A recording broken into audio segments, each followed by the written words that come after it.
십자가의 도가 멸망하는 자들에게는 미련한 것이요 구원을 받는 우리에게는 하나님의 능력이라. 기록된 바 내가 지혜 있는 자들의 지혜를 멸하고 총명한 자들의 총명을 폐하리라 하였으니, 지혜 있는 자가 어디 있느냐, 선비가 어디 있느냐, 이 세대의 변론가가 어디 있느냐. 하나님께서 이 세상의 지혜를 미련하게 하신 것이 아니냐. 하나님의 지혜에 있어서는 이 세상이 자기 지혜로 하나님을 알지 못하므로 하나님께서 전도에 미련한 것으로 믿는 자들을 구원하시기를 기뻐하셨도다. 유대인은 표적을 구하고 헬라인은 지혜를 찾으나 우리는 십자가에 못 박힌 그리스도를 전하니 유대인에게는 거리끼는 것이요 이방인에게는 미련한 것이로되, 오직 부르심을 받은 자들에게는 유대인이나 헬라인이나 그리스도는 하나님의 능력이요 하나님의 지혜니라. 하나님의 어리석음이 사람보다 지혜롭고 하나님의 약하심이 사람보다 강하니라. 이는 살아계신 하나님의 말씀입니다. 아멘. 고등부 친구들 반갑습니다. 우리 앞뒤 좌우 축복하면서 우리 인사합시다. 주님의 이름으로 사랑합니다. 축복합니다. 우리 대부분의 사람들은 스스로가 나 자신을 되게 지혜 있다고 생각하는 경향이 있습니다. 전도사님도 포함해서 내가 생각하고 내가 판단하는 것에 대해서 그냥 기본적으로 옳다라고 생각하고 갈 때가 참 많이 있어요.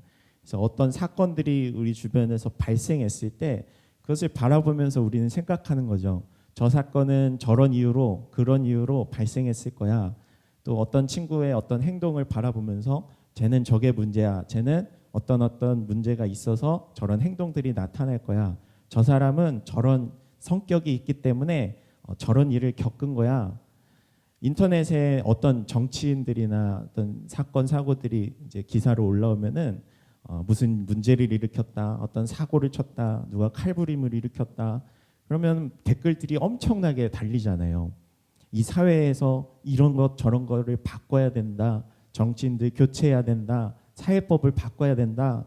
소위 이제 이런 사람들을 이제 키보드 워리어라고 하는데 하루 종일 그런 글들만 남기는 분들이 계세요. 그래서 댓글만 보면은 다들 막 지혜롭고 다들 척척 박사고 그 분야의 전문가인 것 같지만 직접 대면에서 만나보면은 정말 아무것도 아닌 분들이 참 많이 있다는 거죠. 삶을 들여다보면 그냥 하루 종일 집안에 박혀서 그런 글들만 쓰고 악플만 남기고 또 판단만 하는 그런 방구석 박사님들이 참 많은 시대입니다.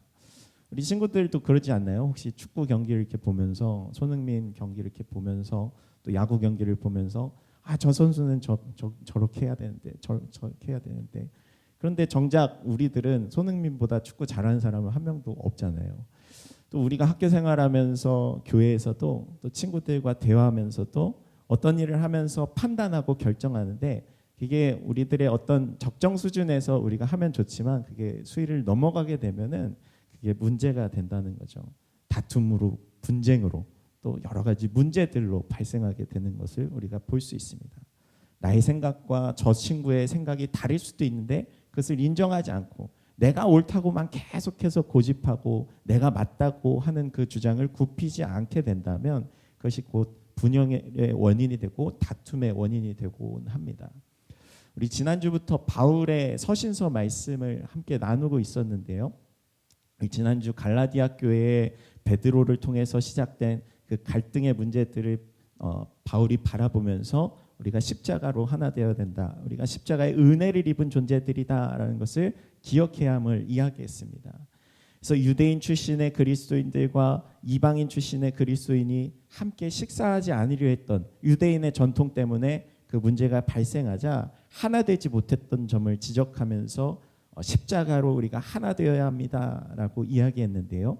오늘 읽은 고린도전서 말씀은 율법의 전통과 반대로, 그렇다면 이방인들이 갖고 있었던 이방인들의 전통, 이방인들의 문제점으로 인해서 발생한 또 다른 문제가 등장합니다. 오늘 성경의 배경은 고린도 교회라고 하는데 저번에 바울이 아테네에서 복음을 전했다고 했잖아요. 그 근처예요. 아가야라고 써 있는 저쪽에 있는 아주 작은 글씨 고린도라고 써 있는데, 고린도전서는 이 고린도 지역의 교회 성도들에게 쓴 편지입니다. 바울이 고린도 교회에 어떤 문제가 발생하게 되었냐면 12절과 13절 말씀인데 우리 함께 읽어보겠습니다. 시작. 내가 이것을 말하거니와 너희가 각각 이르되 나는 바울에게, 나는 아볼로에게, 나는 게바에게, 나는 그리스도에게 속한 자라 한다는 것이니 그리스도께서 어찌 나뉘었느냐? 바울이 너희를 위하여 십자가에 못 박혔으며 바울의 이름으로 너희가 세례를 받았느냐? 이 말씀에서 바울이 이렇게 얘기하는 거예요. 어떤 사람들이, 고린도 지역에 있는 사람들이 나는 바울에게 속한 자입니다. 또 나는 아볼로에게 속한 자입니다. 나는 게바의 베드로의 제자입니다. 나는 그리스도에게 속한 자입니다. 이렇게 얘기하면서 파벌이 나뉘기 시작했다는 거예요. 우리 교회로 치면은 나는 김기중 전도사님 파다, 나는 이동진 목사님 파다, 뭐 이렇게 내가 이제 친한 어떤 사람들을 이제 내가 거기에 속했다라면서 파벌을 나누고 그룹을 짓고 하는 문제들이 발생하게 되었다라는 것인데, 사실 이 고린도 지역은 아까도 얘기했지만 어떤 그리스 아덴 그 철학자들의 사상이 굉장히 지배하고 있던 시대였어요. 성경에도 보면은 나는 뭐 무슨 철학자의 파다, 나는 뭐 어떤 철학자를 추구한다, 그런 어떤 파벌을 나누고 그룹을 짓고 하는 것들이 잘 형성돼 있었던 그런 조직이었는데, 오늘 이 성경에서 보면 이 교회에서도 이 사람들이 바울파다, 아볼로파다, 나는 게바파다 이렇게 그룹을 짓기 시작했다라는 거죠. 스토아 학파니, 에피쿠로스 학파니, 막 사람들이 내가 추구하고 나한테 맞는 그런 지혜자들을 이제 따라가려고 하는, 세상적인 지식을 쫓던 그 문화를 교회에도 들여오려고 하던 그런 모습이었습니다. 사실 교회가 늘 행복하고 즐거운 일만 있으면 좋겠지만 이런 파벌이 나뉘고 그룹이 나뉘게 되면 서로 경쟁하게 되고 대립하게 되고 또 나아가서는 싸우고 분쟁을 일으키게 되거든요.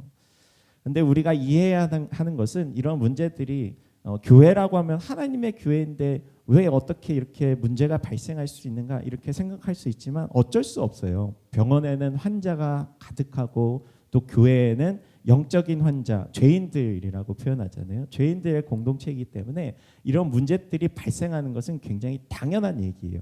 그러나 이 문제를 어떻게 봉합하고 이 문제를 어떻게 이겨내야 하느냐가 우리들의 숙제인데, 이 숙제를 바울이 어떻게 해결하고 있느냐, 오늘 말씀을 통해서 함께 살펴보기를 원합니다. 바울은 이 문제들에 대해서 우리가 십자가의 도, 십자가의 길, 십자가의 말씀으로 이 일을 해결하자라고 얘기하고 있습니다. 바울이 얘기하고 있는 이 십자가의 도란 구체적으로 무엇을 말하는 것일까? 첫 번째는 우리 함께 읽어보겠습니다. 시작. 세상의 미움을 받는 것입니다. 참 아이러니하죠. 우리가 십자가의 길을 걷는다는 것이 오히려 세상의 미움을 받는 것이다. 23절 말씀도 함께 읽어보겠습니다. 우리는 십자가에 못 박힌 그리스도를 전하니 유대인에게는 거리끼는 것이요 이방인에게는 미련한 것이로되. 우리가 십자가를 전하고 예수님의 죽으심을 증거하고 예수님께서 십자가에 달리셔서 우리를 구원하셨습니다 라는 것을 우리는 복음의 진리로서 받아들이고 또 그것을 가르치고 전하는 사람들인데, 이것이 유대인들, 그러니까 유대 전통, 율법 전통에 사로잡힌 자들에게는 굉장히 거리껴지는 일이고, 또 이방인들, 오늘 고린도 교회에 포함한 이 이방인들에게는 굉장히 미련해 보이는 것이다 라고 설명하고 있어요. 그래서 이 유대인이든 이방인이든 상관없이 이 복음이라는 것은 굉장히 바보 같고 또 세상 사람들이 싫어하고 미움받는 그런 가르침이었다는 것입니다. 바울이 과거에는 예수 믿는 사람들을 핍박하다가 이제는 복음으로 인해서 핍박을 당하는 인생이 되었잖아요. 세상은 결코 이해할 수 없고 받아들일 수 없고 또 또 닮고 싶어 하지 않는 이 예수 그리스도가 구원자라는 진리를 오늘 바울은 얘기하는데, 유대인들은 율법의 전통으로 인해서 이것을 받아들이지 않고 이방인들은 자신들의 철학과 자신들의 이성과 자신들의 어떤 배워왔던 그 가르침들로 인해서 이 복음이 미련하고 지적이지 않은, 매력적이지 않은 그런 학문으로서 여겨졌기 때문에 받아들이지 않았다라고 얘기하는 거죠. 사실 그리스 철학이 그때 당시에도 지금도 그리스 철학을 굉장히 많이 공부를 하고, 인문학자들이나 어떤 철학자들이 몇천 년 전에 뭘 얘기했다, 어떤 아테네에서 어떤 철학자들이 이렇게 얘기했다라는 가르침들이 지금까지 쭉 이어져 오고 있는데, 예수님 당시에, 바울 당시에도 이 철학이 굉장히 많은 지배를 하고 있었거든요. 그래서 바울이 복음을 전하러 아테네 갔을 때 그 사람들이 바울과 논쟁하면서 바울이 얘기하고 있는 저 이야기가 과연 이성적으로, 논리적으로, 철학적으로 맞는 소리인가? 이렇게 생각하면서 오히려 복음의 진리에 대해서 받아들이는 것보다 믿음으로 그것을 받아들이는 게 아니라 이성적으로 그것을 해석하려고 했다라는 거예요. 우리들에게서 있어서는 어떤가요? 우리들에게도 어떤 비슷한 어떤 가르침들이 있을 거예요. 현대 문명이 가르치고 있는 사고관념들. 어떻게 하면 성공한 삶을 살 수 있는가? 어떻게 하면 더 남들보다 부럽지 않은 그런 삶을 영위할 수 있는가 하는 것이 지금 우리가 살고 있는 이 시대의 시대 정신이라고 할 수 있는데, 요즘 유튜브나 블로그 같은 데 보면은 뭐 갓생이라는 표현도 쓰지만 오늘 하루를 굉장히 보람되고 알차게 막 살아가는 그 이야기들 많이 이제 담고 있잖아요. 그런데 여기에서 빠져버린 게 한 가지, 문제가 한 가지 있는데 왜 열심히 살아야 하는가가 없다라는 거예요. 어떤 사람들은 이렇게 열심히 살아가면 성공할 수 있다고 하는데 그렇지가 않아요. 전사님도 다 해봤어요. 하루 종일 잠도 막 4시간, 3시간 자고 하루 종일 아침 일찍 일어나서 운동하고 또 공부하고 책을 몇 장부터 몇 장까지 읽고 또 그거 독서 보고서를 쓰고 이렇게 하루를 굉장히 빼곡하게 한동안 살아봤는데 이게 내 인생에 도움이 될까요? 목적이 없으면 도움이 하나도 되지 않아요. 그냥 나의 자아 성취, 나의 자아 도취를 위해서 그것들을 사용하는 사람들이 굉장히 많다는 거죠. 그런 성경은 분명히 이야기하고 있습니다. 무엇을 먹든지 마시든지 다 하나님의 영광을 위하여 하라. 하나님의 피조물 된 우리들이 하나님의 영광을 위해서 공부해야 하는 것이고 하나님의 영광을 위해서 열심히 운동을 해야 되는 것이고 하나님께서 내게 몸을 주셨기 때문에 내 몸을 잘 관리하기 위해서 열심히 몸을 관리하고 건강을 지켜야 하는 것이지 그냥 내가 남들에게 자랑하려고 바디 프로필 찍고 이러기 위해서 우리 몸을 주신 게 아니라는 거예요. 또 하나님께서 허락하신 이 하루라는 시간을 귀하게 하나님의 영광을 위해서 사용하는 것이지 그게 그냥 소위 남들에게 자랑하기에 나 오늘 이렇게 살았다 뿌듯하게 느끼기 위해 나에게 초점을 맞춘 그런 삶을 성경은 이야기하고 있지 않다라는 거예요. 요즘 이 시대, 이 세대를 잠식하고 있는 이 현대인들의 사고관이 바로 이렇습니다. 열심히 보람되게 뿌듯함을 느끼게 되면서 그렇게 살아가면서 너희들 하나님 없이도 살 수 있어. 너희들 하나님 없이도 만족하면서 삶을 영위할 수 있어. 라면서 우리의 눈을 가리우고 있는 거예요. 지금 이런 세대 속에서 우리가 하나님을 외치는 일, 십자가를 짊어져라. 너희들 너희의 이득을 포기하고 내려놓아라. 이렇게 외치면 바보 천치 취급을 받습니다. 너 그런 사람이 되어야 해. 너 십자가의 삶을 살아야 해. 너 타인을 위해서 희생해야 돼. 예수님의 정신으로 살아야 해. 라는 이 가르침이 그때 당시 바울이 고린도 교회 지역의 사람들에게 가르쳤을 때 받아들이지 않는 것과 지금이나 별반 다를 바 없이 사람들에게 미움을 받는 가르침이라는 거예요. 두 번째는 우리에게 능력과 지혜가 되는 것이 바로 십자가의 도라는 거예요. 세상 사람들에게 미움을 받는 가르침이지만 또 반대로 우리들에게는 능력과 지혜가 되는 것이 바로 십자가의 도다. 24절 말씀 우리 한 목소리를 읽겠습니다. 오직 부르심을 받은 자들에게는 유대인이나 헬라인이나 그리스도는 하나님의 능력이요 하나님의 지혜니라. 바울은 열심히 복음을 전하고 전도하면서 이것이 사람들을 영원한 생명으로 인도하는 진리임을 믿고 고백하고 가르쳤습니다. 그러나 어떻게 사람들에게 전도하는 것이 생명을 살릴 수 있는 일인가? 헬라인들은 그것을 이해하고 납득하기가 어려웠어요. 전도가 어떻게 사람의 생명을 살리고 영혼을 구원할 수 있는가? 예수 그리스도의 십자가가 어떻게 사람을 영원한 생명으로 인도할 수 있는가? 내세는 과연 있는 것인가? 사람들은 이런 질문들 속에서 혼동하기 시작했어요. 그러나 바울은 오직 부르심을 받은 우리들에게는 헬라인이든 유대인이든 상관없이 예수 그리스도가 하나님의 능력, 우리의 구원의 능력이 되시고 우리를 영원한 생명으로 인도하는 생명이 되시는 하나님의 지혜가 됩니다라고 분명하게 이야기하고 있습니다. 예수 그리스도를 주라 믿고 시인한 우리 친구들에게는 바로 이 복음이 하나님의 능력이 되고 여러분들의 능력이 된다는 것, 여러분들의 지혜가 된다는 것을 우리 믿음으로 고백하는 우리가 되었으면 좋겠어요. 요한복음 14장 6절에 예수님이 이렇게 말씀하시죠. 함께 읽겠습니다. 예수께서 돔마에게 말씀하셨습니다. 나는 길이요 진리요 생명이니 나를 통하지 않고서는 아버지께로 올 사람이 없다. 세상에 많은 종교들이 있고 많은 철학들이 있고 많은 가르침이 있지만 하나님께서 유일하게 우리에게 영원한 생명을 허락하신 길은 딱 하나, 바로 예수 그리스도라고 성경은 이야기하고 있어요.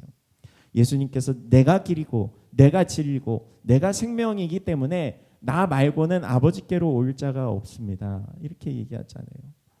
오늘 바울은 이 고린도 교회의 분쟁과 다툼 속에서 그들이 추구하던 어떤 지혜, 그들이 추구하던 어떤 지식, 어떤 가르침, 어떤 파벌, 어떤 그룹 이런 것이 아니라 우리는 오직 예수님의 그 주신 생명, 예수 그리스도가 우리의 길과 진리요 생명이 되신다는 그 진리만이 우리가 하나 될 수 있음을 분명하게 얘기하고 있습니다. 그것이 바로 예수님을 믿고 구원받은 은혜를 받은 우리들이 항상 기억해야 한다는 거예요.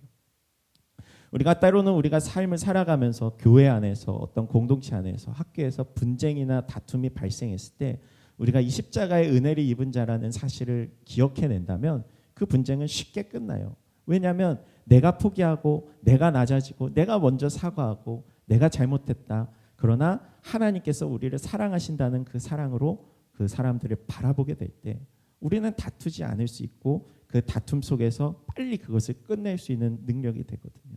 내가 포기할 수 있기 때문에, 나의 주장을 먼저 굽힐 수 있기 때문에, 내가 십자가를 질 수 있기 때문에.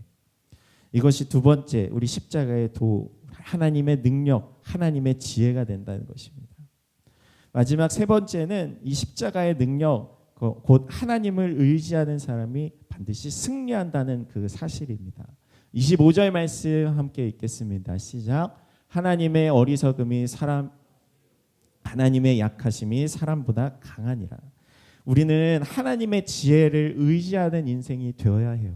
십자가의 능력이 바로 우리의 영혼을 구원하는 능력이 되고, 십자가의 능력, 내가 낮아지고 내가 나 자신을 포기하고 나를 부인하는 인생이 곧 큰 영광의 면류관을 받는, 큰 상급을 받는, 하나님께 칭찬받는 인생이라는 그 사실을 기억해야 한다는 거예요. 더 가지기보다는 덜 가지고, 더 받으려고 하는 것보다는 더 베풀고, 높아지려는 것보다 더 낮아지려고 하는 것, 그것이 예수님께서 우리 가운데 보여주신 십자가의 삶을 기억하면서 우리도 우리 주변 사람들을 대할 때 늘 이 십자가의 정신으로 대하는 거예요. 내가 더 이득을 취하고 내가 더 뺏어내려는 그런 생각보다 내가 어떻게 하면 저 친구를 더 세워줄 수 있을까? 어떻게 하면 저 친구를 더 사랑할 수 있을까? 어떻게 하면 저 친구를 더 높여줄 수 있을까? 하는 마음으로 우리가 서로를 대할 때 우리 교회는 든든하게 세워지고 우리의 관계는 하나님 안에서 굳건한 믿음 안에 세워지게 되는 거예요. 세상은요, 지금도 교회 다니는 사람들, 교회 다니는 일을 바보 같은 일이라고 생각합니다. 우리 소위 일타 강사, 이제 한국사 일타 강사라고 불리우는 전한길 선생님 혹시 아세요? 이렇게 쓴소리 하시면서 유퀴즈 출연도 거절한 전한길 선생님이 새롭게 하소서라는 이제 프로그램에 유튜브에 출연하셨는데, 이 롤러코스터를 막 타는 것처럼 오르락 내리락 하는 인생사를 겪어오셨더라고요. 그 이야기를 들어보니까 엄청나게 성공했던 시절도 있었고, 또 순식간에 그 모든 것들이 망하면서 빚이 막 25억 정도, 개인 빚이 그 정도 추락하면서 인생의 끝자락도 경험했던 분인데, 그분이 그 속에서 하나님의 인도하심을 경험하고 그것을 고백하고 자신의 교만을 내려놓고 이제 지난날의 과거는 다 감사합니다, 하나님께서 하셨습니다 라고 고백하는, 그래서 매일 성경 말씀을 읽고 그 성경의 가르침을 최선을 다해서 자신들에게 주어진 학생들에게 가르치기 위해서 지금도 애쓰신다고 고백하시는 이야기를 들었는데, 사실 이 선생님의 이야기가 맞아요. 우리가 아무리 쌓아온 지혜, 우리의 지식, 재력 아무 쓸모 없어요. 하나님께서 한순간에 앗아가시면 다 끝나버리는 거거든요. 하나님이 우리의 인생에서 우리의 호흡을 걷어가시면 그날로 다 잃어버리는 거거든요.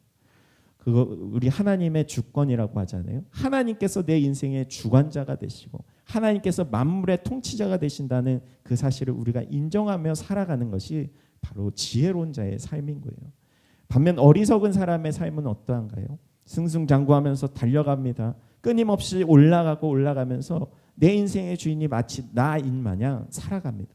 사람들이 보기에는 부러움을 사고 또 지혜롭고 지식 있는 사람처럼 보이지만 하나님 없는 인생이라면 그것은 비고 빈 인생이라는 거예요. 누가복음 12장 16절에서 21절에 예수님이 이런 비유를 하세요. 한 부자가 열심히 돈을 벌고 또 곡식을 쌓고 창고에 가득 쌓아두고 이렇게 얘기하는 거예요. 내 영혼아, 여러 해 동안 쓸 물건을 많이 쌓아두었으니 편히 먹고 마시고 이제 즐기자. 그러나 하나님께서 이렇게 얘기하는 거죠. 이 어리석은 자야, 오늘 밤 내 영혼을 내게서 찾을 것이다. 그러면 내가 너를 위해 장만한 것들을 다 누가 갖겠느냐? 자기를 위해 재물을 쌓아두면서도 하나님께 대해 부요하지 못한 사람은 이와 같다. 세상의 지식, 세상의 지혜는 오늘도 우리 가운데 계속 속삭입니다. 너희들 남들보다 부럽지 않은 더 성공한 인생을 살아. 하나님 없어도 너희들 잘 살 수 있어. 그렇게 속삭일 때 우리는 절연히 그것을 거부하고 내게 주어진 나의 재능과 달란트, 나의 은사, 또 내게 주신 어떤 축복과 은혜를 하나님께서 주신 것이라고 먼저 인정하고 고백할 수 있는 것이 바로 우리들의 믿음이 되어야 한다라는 거예요. 잠언 3장 7절에 스스로 지혜롭게 여기지 말지어다 여호와를 경외하며 악을 떠날지어다 이렇게 얘기합니다. 세상 사람들, 세상의 지혜, 세상의 지식은 세상에서 성공하고 좋은 대학에 가고 좋은 직장에 취직하는 그런 방법론적인 것들은 굉장히 관심이 많지만 천국 입시에는 관심이 없어요. 이 땅에서 죽으면 다 사라지고 끝나버릴 것들에 대해서는 혈안이 되어 있지만 죽고 나서 영원히 가질 것에 대해서는 별로 관심이 없는 것 같아요. 세상이 미련하고 또 하나님의 지혜가 멍청한 가르침이다 이렇게 얘기하지만 하나님의 지혜는 영원히 우리 가운데 생명을 주는, 영원한 생명을 우리 가운데 허락하시는 하나님의 놀라운 은혜이며 우리 가운데 주신 능력이 된다는 그 사실을 우리가 날마다 고백하는 우리 드림교회 여러분이 되었으면 좋겠습니다. 어제 풋살 대회를 했잖아요. 몇 등 했게요? 전국 1등을 우리 친구들이 했는데 전선생님 보면서 너무 조마조마한 거예요. 예선전에서 첫 경기에는 15대 2인가? 완전히 그 압승을 했는데 두 번째 경기에서는 막 지고 있는 거야. 그래서 결국 역전승을 해서 이제 다시 이겨냈는데 준결승은 또 편하게 올라갔어요. 근데 결승전에 올라갔더니 첫 골을 먹혀요. 두 번째 골을 또 먹혀요. 야, 우리 2등으로 끝나겠구나 그런 생각을 하고 있었는데 안 그래도 이제 마음이 답답한데 전사님 후배 전사님들이 굉장히 많았어요. 그래서 저한테 옆에 와서 결과 어떻게 되고 있어요? 물어보는데 우리 지고 있어. 그래서 2등도 감사하지. 그래서 체념하고 있었거든요. 근데 문득 그런 생각이 드는 거예요. 근데 우리 애들 저력 있어. 할 수 있을 것 같아. 이렇게 얘기를 했어요. 근데 전사님이 이제 그 경기를 이렇게 보면서 느낀 게 뭐냐면 결국 이겨냈잖아요. 보면서 우리의 인생도 이렇지 않을까. 참 역전승이 굉장히 짜릿한 것처럼 우리 그리스도인의 인생이 마치 이런 것 같아요. 이 땅에서의 삶은 남들에 비해서 지고 있는 것 같아요. 보잘것없는 것 같아요.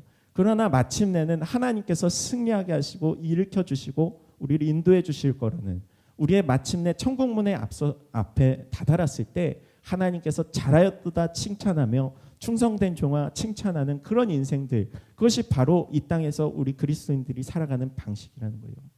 세상이 볼 때는 바보 같고 미련해 보이지만 십자가의 삶을 사는 것이, 이 땅을 살아가는 것이 남들보다 뒤떨어지는 것 같은 가르침이지만 마침내는 승리하게 되는, 역전승을 이루게 되는 그런 인생, 그것이 바로 우리 그리스도인에게 주어진 하나님의 축복과 은혜라는 것을 우리가 고백하며 오늘 주어진 이 하루, 또 우리 가운데 주어진 이 삶을 하나님의 지혜로 승리하게 되는 우리 여러분들이 되기를 우리 주님의 이름으로 축복합니다.